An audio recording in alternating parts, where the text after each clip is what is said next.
Ինչ է նշանակում, որ Աստծո խոսքն ասում է մարդկանց ծառա մի լակ։ Դա չի նշանակում, որ դու որևէ մեկին ծառայություն չանես,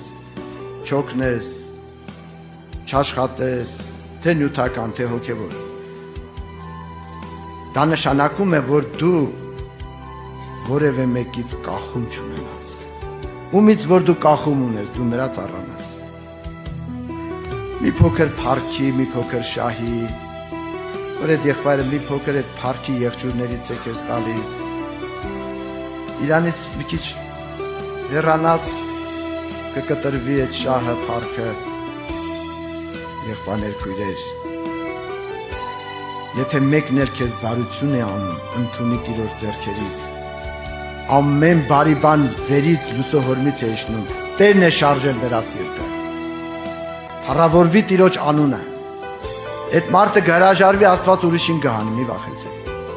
Մի վախնար։ Դու բոլորին ծառայի։ Անշախնդիր ծառայի, բայց կախում ունեցիր միայն Աստծո խոսքից։